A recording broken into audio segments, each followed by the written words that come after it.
Robert Marshall Jr., presenting Echoes, the story of male survivors overcoming sexual trauma.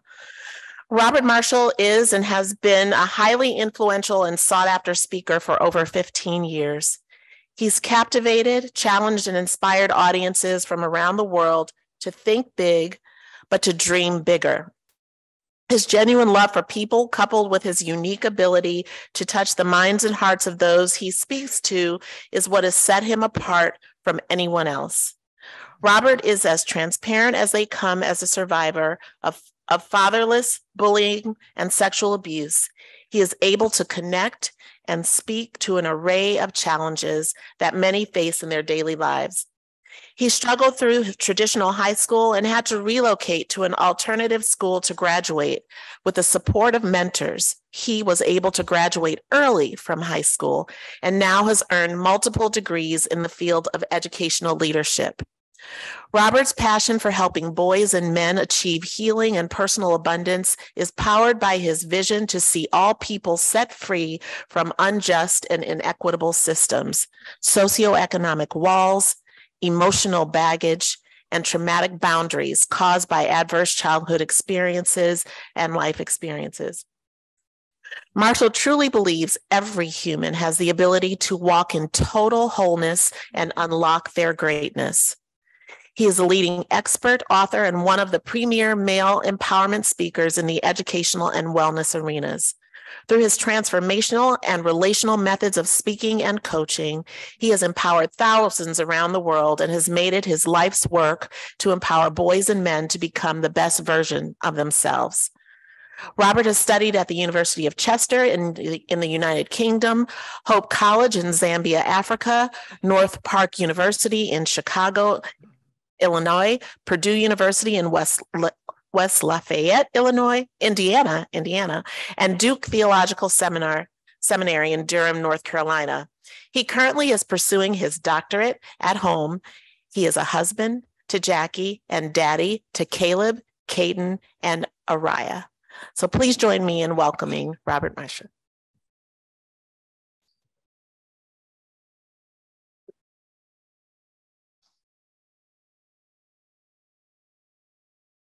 Good morning, everybody. I have to tell you, I'm beyond all of that stuff that she said, I'm a country boy. I grew up in the deep South in a place called Brunswick, Georgia. Has anybody heard of it? There's always one. What? We got a couple. Has anybody ever been there? What? Okay. All right. I'm at home. We family. So good morning, everyone. Once again, my name is Robert Marshall, and I have the esteemed honor to be here with you this morning to talk about a subject that's near and dear to my heart. It is my life's work.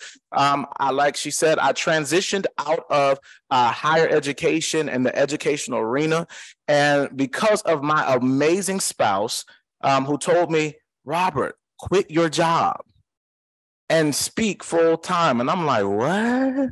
What wife tells her husband to quit your job? And so here we are. And so I'm so honored to be before you this morning. And it's 8. What time is it now? 8:30. So I'm on Central Standard Time. I'm from Chicago. And so it's still an hour early. I didn't have my Starbucks today, but we're here. All right. So I want to start off by saying thank you for being here so early.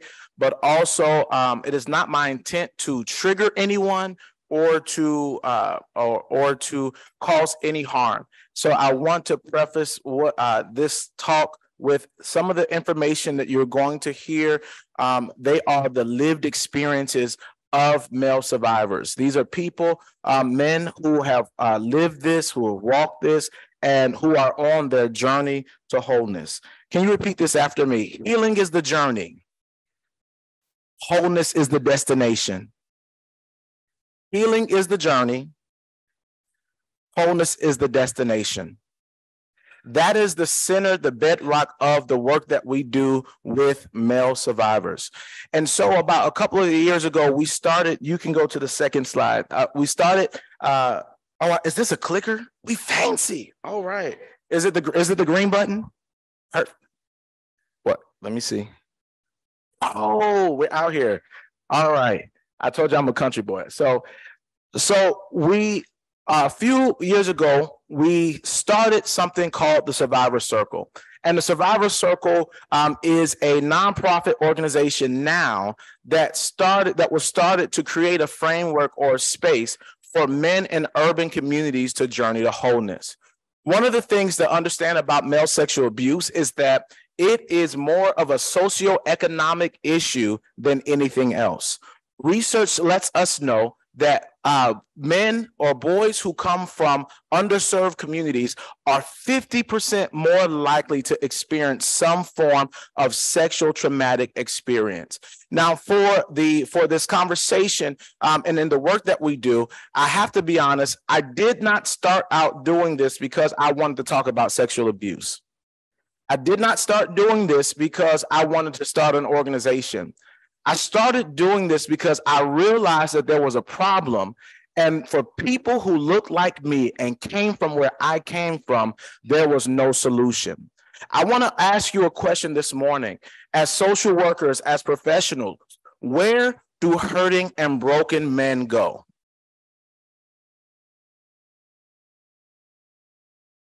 I'll tell you, they go to an early grave or they go to prison. If we look at statistics, and many of you are in this space, so I don't have to spew off and nerd out on you, but we understand that men in urban communities, brown, black, and I'm not just talking about in America, I'm talking about globally. Because male sexual abuse is not just an American issue, it is a global issue. Anywhere where you see extreme poverty, anywhere where you see classism, racism, any of those things, those systems in place, I guarantee you there is an undercurrent of male sexual abuse or sexual grooming or molestation or prostitution that is happening to young boys. So I'm not just talking about America, I'm talking about India, I'm talking about Africa, I'm talking in Central America. These places, this is a issue that boys and men have been carrying for decades and have been suffering in silence. And so out of that, we formed the Survivor Circle, which envisions a world where every individual that is affected by sexual abuse is empowered to reclaim their voice, heal their wounds, and thrive in a compassionate and understanding society. The Survivor Circle is a safe space. That's a popular word to use for many people. But when we talk about safe spaces, we're talking about a space that allows male survivors of sexual trauma to speak without reservation. It is a space that allows them and enables them to say what they're afraid to say. It's a space that enables them to heal in community and heal in brotherhood. And so our work is centered in research. And so what we've been doing over the last 3-4 years, we have been traveling to city after city doing grassroots work in urban communities in America, Central America, as well as Africa, talking to male survivors, building relationships with social organizations, religious organizations, and we've figured out and we've kind of put some things together and realized that there are some common themes that run through that male survivors of sexual trauma actually deal with globally. And so now when I say this, healing is the journey, wholeness is the destination. I want to be very clear that wholeness looks drastically different for every person. And their journey to wholeness, their healing journey, looks drastically different. And our work is not centered in helping and defining what wholeness looks like for an individual or what their healing journey looks like.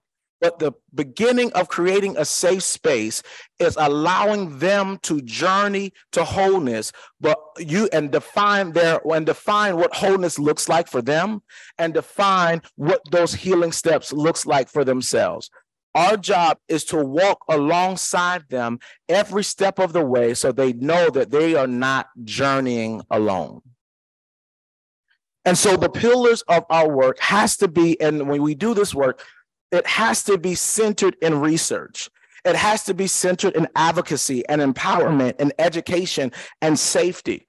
Because a lot of us, there are some statistics, some numbers out there that are very popular about male sexual abuse. We hear the numbers: 1 in 6 boys or 1 in 6 men have experienced some form of sexual traumatic experience. But as a researcher, and I've realized in doing this work that a lot of the research and the numbers and the statistics that we hear and we see around male sexual abuse and trauma does not include boys and men in urban communities. It does not include them, number one, because the key word to statistics and data, whether it's qualitative or quantitative, somebody has to do some reporting.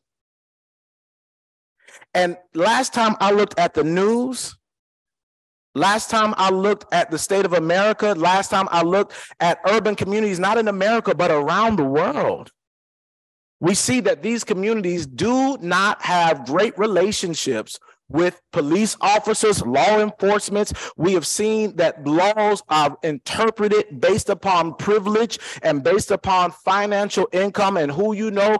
And so often when I stand before men in environments, whether I'm standing in a prison, whether I'm standing in a school, whether I'm standing in a religious community, I typically ask this question: how many of you have reported anything to the police? And when I'm talking to men, most of the time, almost 80% of the room raise their hands because of cultural understandings of what happens in this house. And what's happening in the houses has continued to contaminate and harden the hearts of men. And so these men carry the weight of their pain, their trials, their hurt, and they carry the guilt and the shame of their abuse that does not even belong to them. I often say this about male survivors. It's like after you have an entire, let's say you have a long day of work, you just have a long day. So I have 3 kids, I have a wife, I have a business, I have other things. And, at the end of the day, when you just don't want to talk to anybody, you are peopled out. Do I have any introverts in here where you're people, you can't talk anymore. You're just like, do not talk to me. After you have answered passive aggressive emails, after you've dealt with clients and patients that think that you're the next best thing to their savior and you're supposed to create a miracle, after they've eaten bad things all their life, after they've done stuff, and now you're supposed to come in and save the day. Can somebody say that? Y'all know what I'm talking about, right? And so you're just supposed to be Mr. and Mrs. Fix-It when they take no responsibility for their actions. That is what it's like being a male survivor of sexual abuse every day of your life. Before you wake up in the morning, you are contending with shame that does not belong to you. You are contending with guilt that you do not understand. You're still trying to frame what happened. And most information and most research shows us that most male survivors in urban communities, guess what? They don't even understand and realize that they are a victim. And I hate using that word, but for this context, I'll use it. They are a victim of sexual abuse or sexual trauma. Why is that? I'm glad that you asked. I'm getting in my flow now. They don't realize it because, number one, in urban communities worldwide, when a boy is introduced to sex prematurely by a woman, it is seen as an introduction to masculinity and manhood. It is more, if a boy is introduced to sex prematurely or sexually abused by a male, that's more taboo and we just don't talk about it. So when a boy is introduced to sex prematurely, he is given a clap on the back. But if it was a little girl, we would have problems. Most of us would have problems. But it is so culturally embedded within society that we have names for it. Women are called cougars. They're called sugar mamas. instead of being called rumors and rapists. And so little boys think they're owning grown man stripes, not realizing it's like putting an AK-47 in their hand and committing mass genocide to everyone who comes in their path. Are y'all still with me? All right. So in order to understand this work, number one, I said we have to do some research. We got to do some digging. All right. Now I'm gonna try not to read all of these stats to you because that's not the right way to speak, right? That's what we know. You don't read all the stats, but I want you to know that this is a problem. I want to read a couple of things. That men die by suicide 3.7 times more often than women. 88% of men who are currently in prison grew up in fatherless homes. More male victims are assaulted by multiple, which means 2 or more assailants, than females, suggesting gang rape. Common symptoms for sexually abused men include guilt, anxiety, depression, interpersonal isolation, shame, low self-esteem, self-destructive behavior, PTSD reactions, poor body imagery, sleep disturbance, nightmares, anorexia or bulimia, relational and sexual dysfunction, and compulsive behaviors like alcoholism, drug addiction, gambling, overeating, overspending, and sexual obsession and compulsion. We know no men like that. Because the truth is about male sexual abuse, it's not something that just happens. It's not something that just is a once in a blue moon thing. The statistic is 1 in 6, but by way of our work and our research, we believe it's more like 3 out of 6. And no matter what book you read, no matter what research you see, everyone will tell you, especially in urban communities, there is no clear number because we don't say anything. We don't say anything, but just because we don't say it does not mean we don't feel it. And the ones who get the shorter end of the stick most of the time is the people that love them the most. It's their mates, it's their children, it's their significant others. It is the people that love them the most that tend to get hurt the most. I say this, that oftentimes male survivors of sexual trauma go through life not understanding what has happened to them, and they carry the guilt and the shame that does not even belong to them. What is it like carrying what does it feel like carrying a guilt and a shame that does not belong to you? Questioning the divine, questioning their existence, questioning, how could I have changed this? Why didn't I fight? Why am I not strong enough? Why? And when they tell their stories, then their stories are judged by those who are listening. And then it is those that are listening that take on the seat of judge and juror to decide whether what they're saying is valid or not.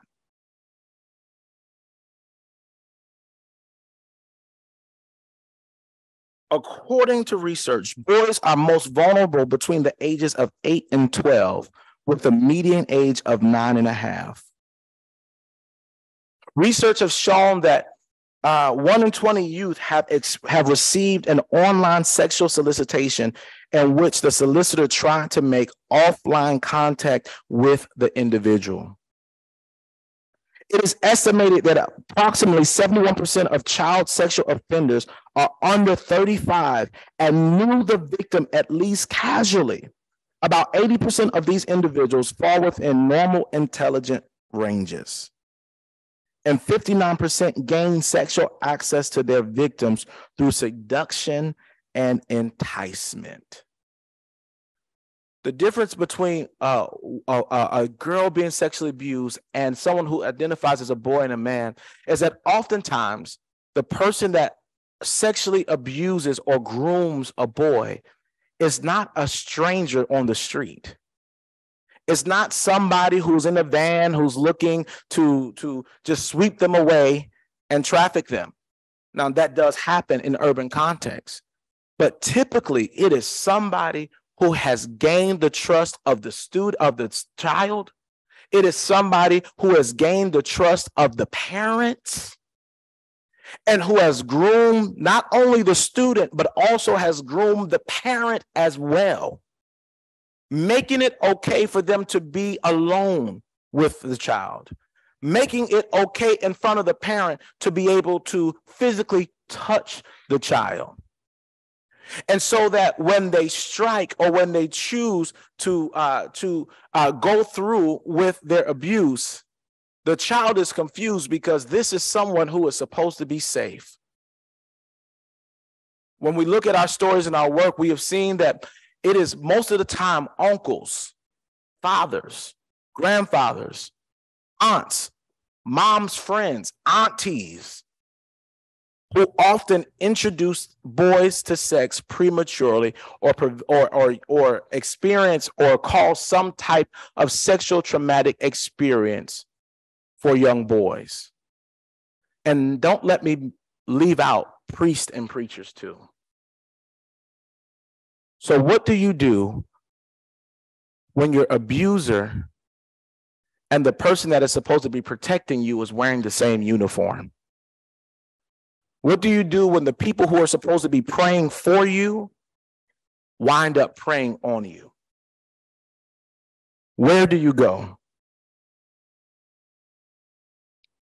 The truth is, most men, like I said earlier, go to an early grave and are incarcerated. Have we ever looked and asked the question, why is over 50% of a population behind bars?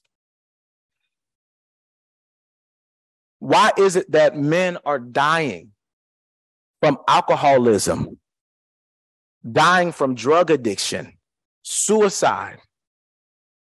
And it's almost as if nobody has a solution. There, in our research, we have found there is a string, and you guys let me know how much time I have left, if there's a clicker or timer, because I will talk. In our research, we have found that there is a string, a silent string, a small string that screams loud, almost like an echo.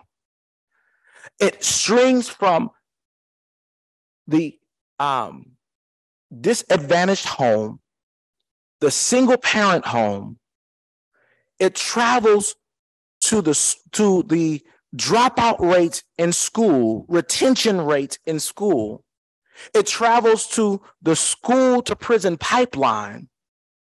Then it travels to gang violence, black on black crime, black on white crime, brown on brown crime, brown on black, all crime. And then it goes into the prison system. And the same string travels to our recidivism rates. How do I know? Because I've done the work. I've stood in all of these spaces and asked the same question.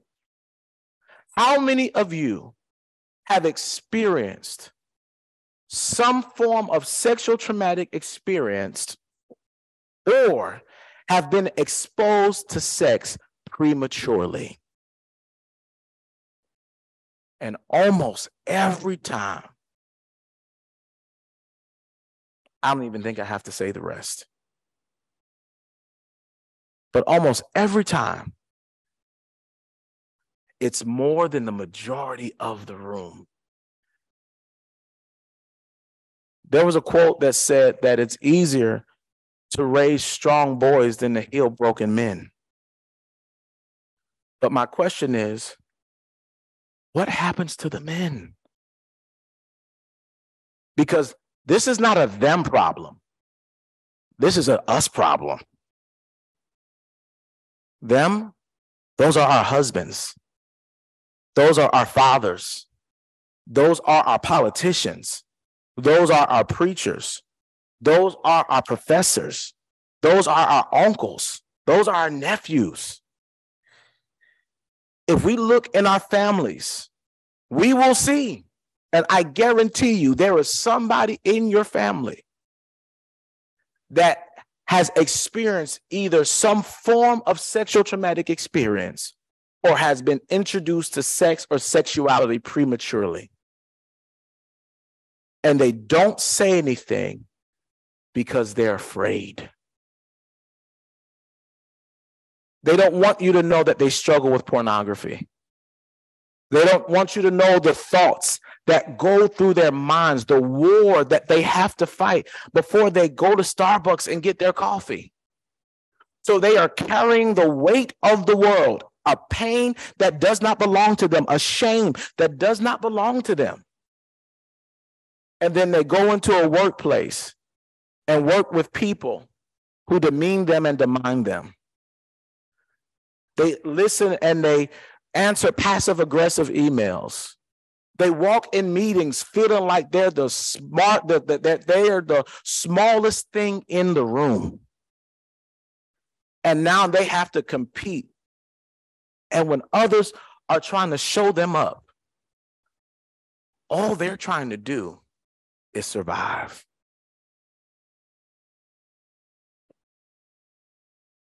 And this is why we exist. And this is why our work exists. Now, before I hit this red button, is this red button for the video? I want to make sure. Hi, my name is Robert. It's for the red. Oh, okay, I messed up. All right, there we go. Oh, I think I really messed up this time. Uh-oh. Leave it to me. Hi, my name is Robert Marshall, and I'm a survivor of sexual trauma. If I did everything he told me to do, I may live. Grooming happens, violence happens. They wanted me in silence, and it was very narcissistic. It was always done behind closed doors with the windows pulled down and the shades pulled, and that it was something that had to be kept a secret. We see you. We hear you. I want you to know that there is hope.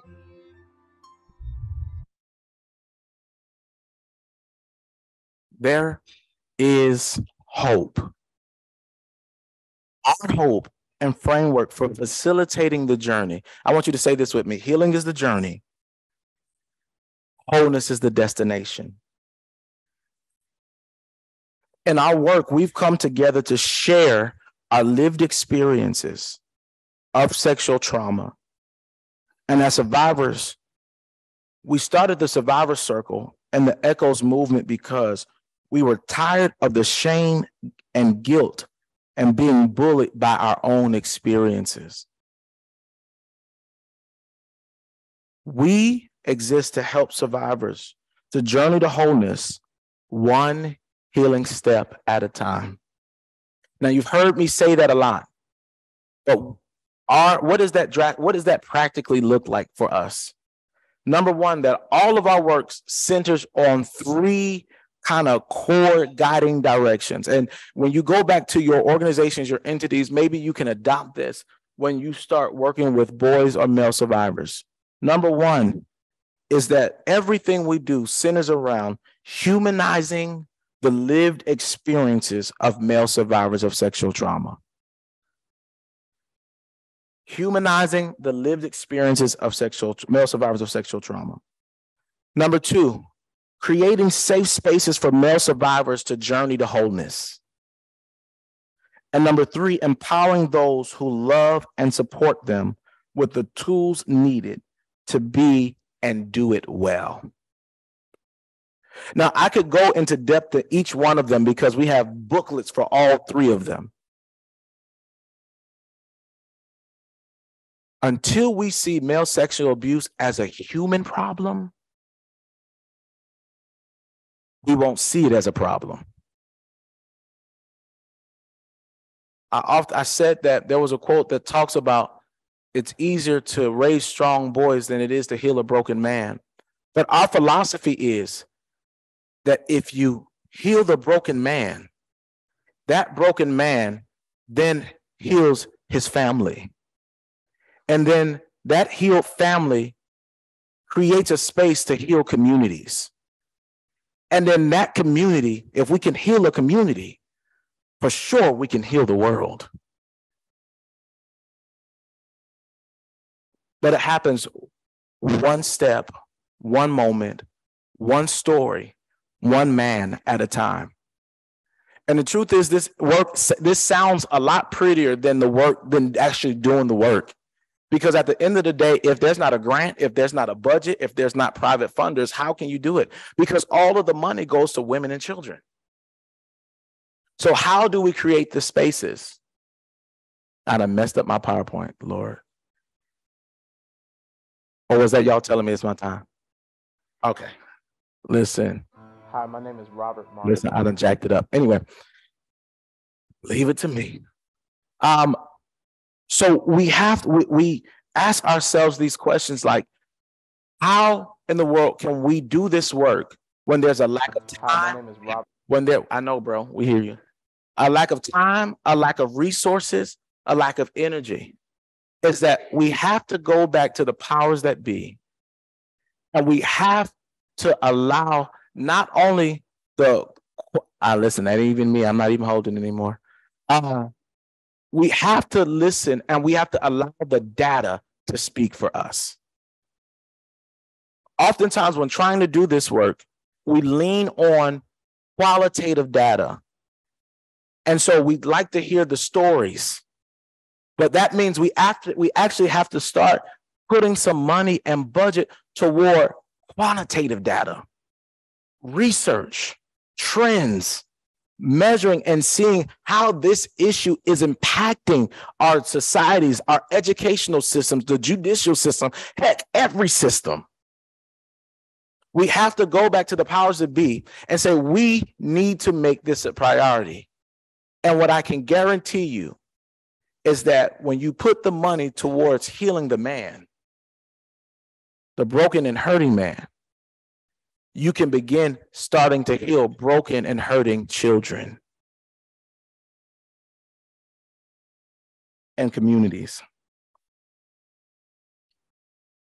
We empower men to tell their story. There's a quote, and I want to make sure I'm on the right page, the right slide. Oh, look at this. They fancy. All right. Let me make sure. All right, we did. Hi. All right. Listen. We did that one. I want to share, and can we do a little exercise here? I want to share a video with you. And I would like to hear some of your responses and how this video made you feel. Can we do that today? Uh-oh. Yeah, you can click play on the video. Thank you.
Now, I know the video went out, but can I have a few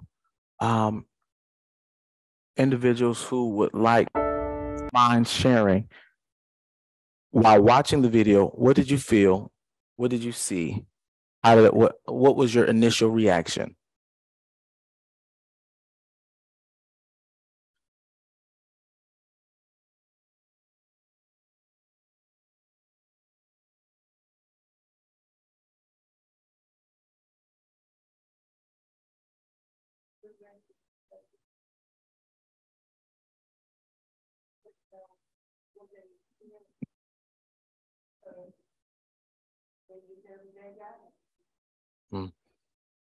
What else? How did it make you feel? What was your initial reaction?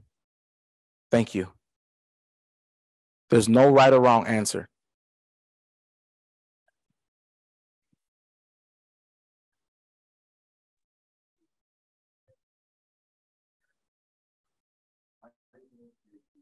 I felt like perhaps they were feeling more comfortable and like less exposed as they were able to, right? Because they were putting more clothes on, but just the way that feels inside as opposed to like with clothing, like just the deeper sense of being part, like covered with the clothes, but then part of the community as you're putting more on and being just more with your people and comforting, more comforted. Thank you. Who else? Yes.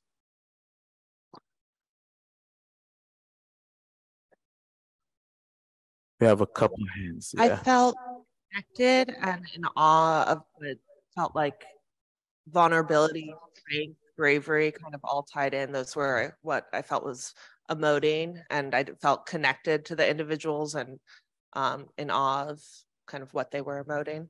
Thank you. Who else? I saw a hand over here. Yes. I was watching those men stare directly into camera, undressed, and it would seem that they're just stoic, and some look confident, but I know personally, and I felt their shame, and I felt even down to things like body image issues that people expect men not to have. The things that they were feeling that people expect men not to feel, I could see them feeling those things, and I started to feel those things. Who else? I saw some other hands. Come on, talk to me. Yes.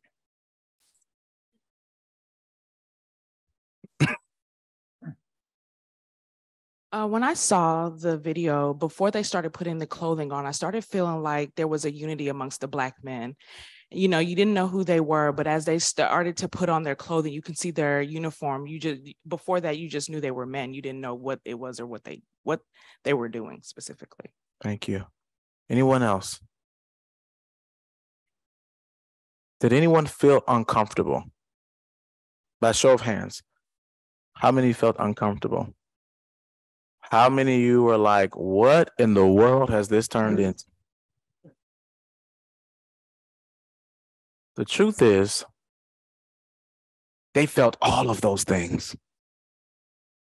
They felt empowered, but yet frightened.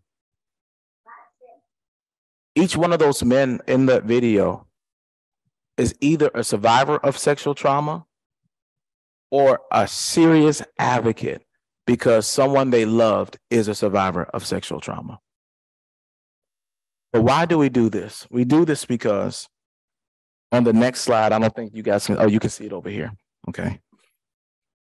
There's an African proverb that we center some of our work around, and it is, until the lion learns to speak, the tales of hunt will always favor the hunter. And can I submit to you, every male that is behind bars, the hunter is telling the story. Every boy and every male that is in the grave prematurely, the hunter is telling the story. But what would they say if they could speak for themselves? What would they say? How would they ask for help? How would they get help before their life was snatched away from them? What would it look like if they met a you or me before they got behind bars and realized that there's help and that they don't have to live in shame and guilt? The truth is, I'm here today because I want to ignite a spark in you about this specific issue and trauma, because this happens in cycles. It is systemic, and we see the effects of these cycles in every system that serves or interacts with males in urban communities. The truth is, one of my good friends said this: everyone has a spark that can turn into a flame if you ignite it. I want all of us to be ignited. Not just about women and children. They matter, believe me, they do. But men matter too.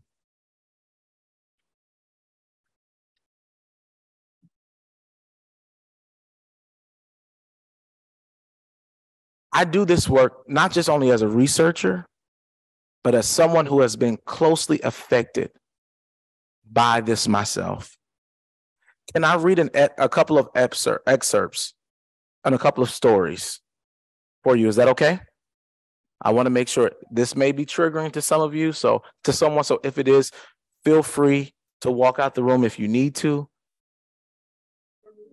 But the truth is, this is our lived realities. And I have to be honest, even reading it sometimes is hard for me. But he walked me around the abandoned building and showed me every room. From that moment to this day, I don't remember how it happened. But the next thing I remember is getting put on a square table in a small room and him inserting himself into me. I remember him gripping my 11-year-old head and pushing it towards his persons to perform oral sex on him as a former abuser taught me. And I remember the discoloration and the curvature of his erect persons.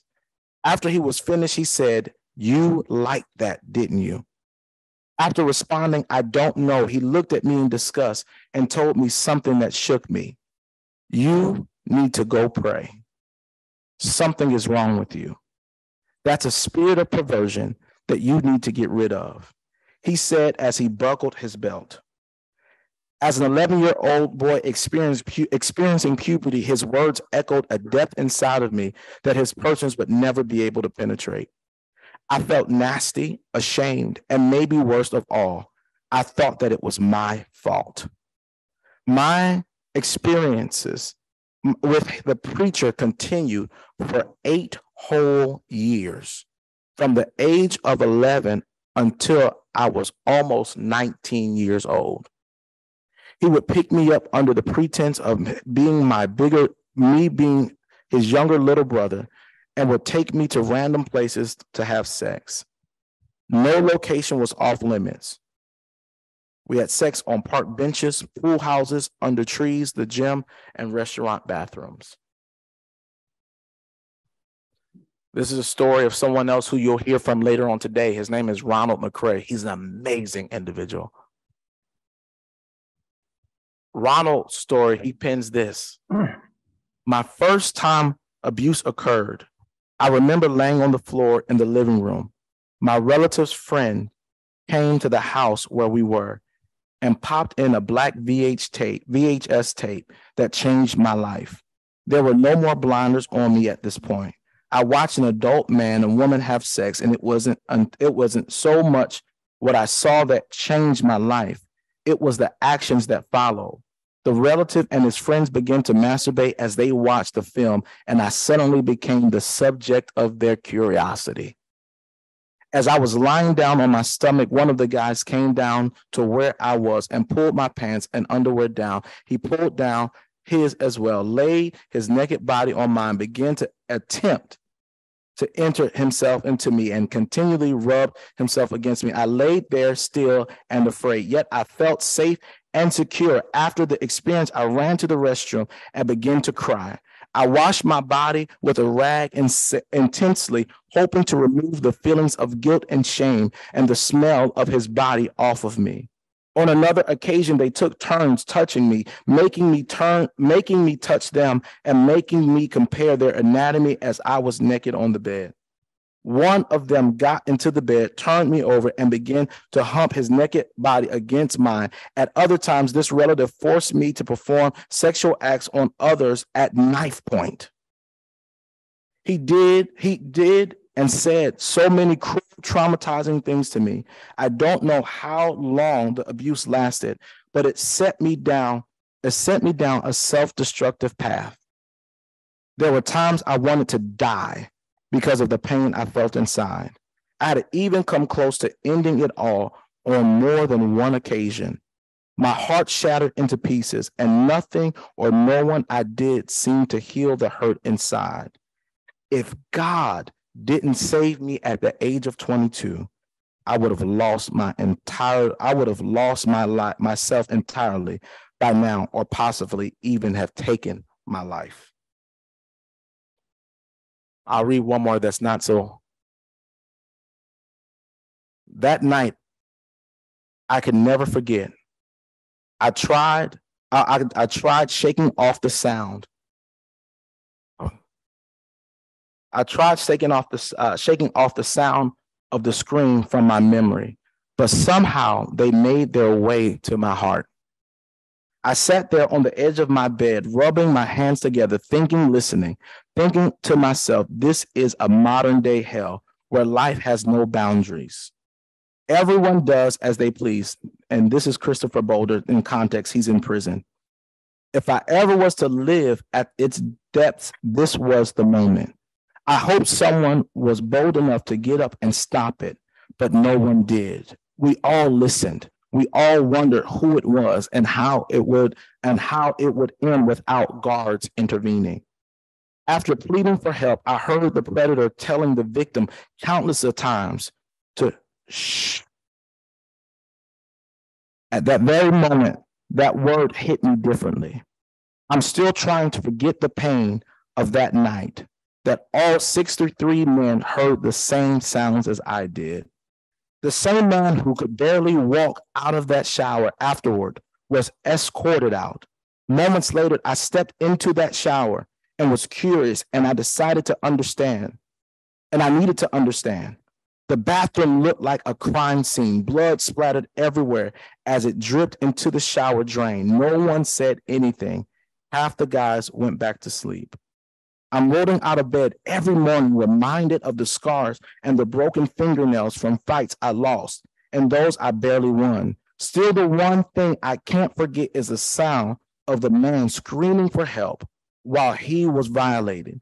I can't forget the haunting sounds of hearing a man screaming for help from being assaulted while being told to shh. It's not even a word. It's an interjection of an expression that speaks of its own culture of demise. Shh. While I strip you of something you'll never share. Shh. While your pureness gets replaced for a wound of secrets, a word that doesn't even exist. It haunts the souls of sexually abused individuals. But today, they live to tell the story, replacing their trauma with a dilemma of freedom that no secret will ever hold. I don't have enough time to go through this whole entire presentation. But can I ask a question? Do you feel me? This is heavy. But this is the weight that men carry every day of their life.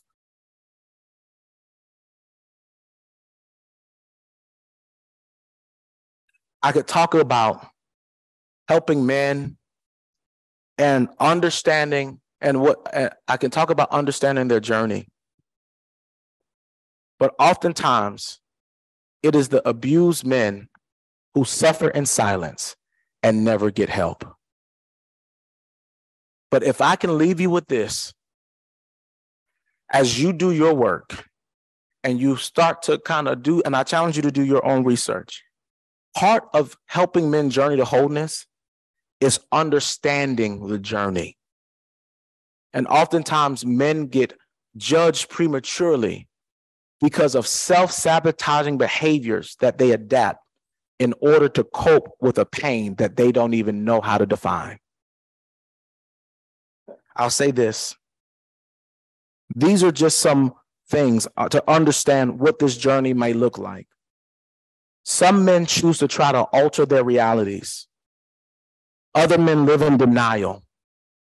Some men just plainly give up. And instead of going through life, they allow life to happen to them. Some, they blame themselves, thinking if they could have done something different, then it wouldn't have happened. Some men choose to isolate themselves and use this as a defense mechanism. Other men, they choose to fight blindly.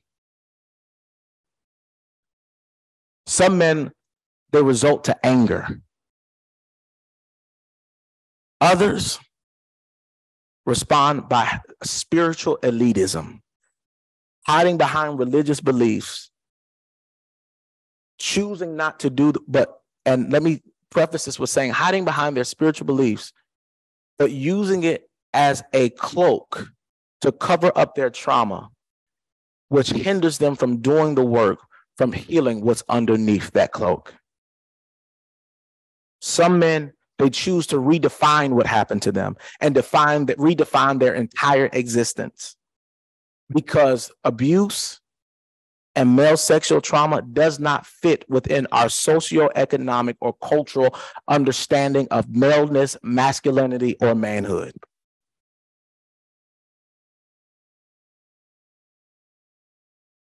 Our little boys will one day become grown men.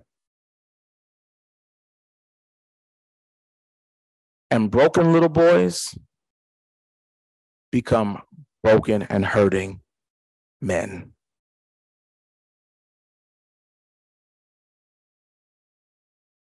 But it's going to take people like you and me realizing that this is an issue and this is something that we need to really delve into, because men matter too.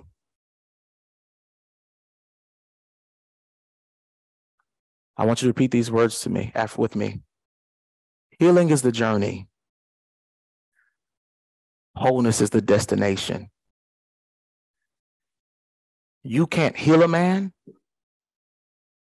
but you can journey to wholeness with him, one healing step at a time. Thank you.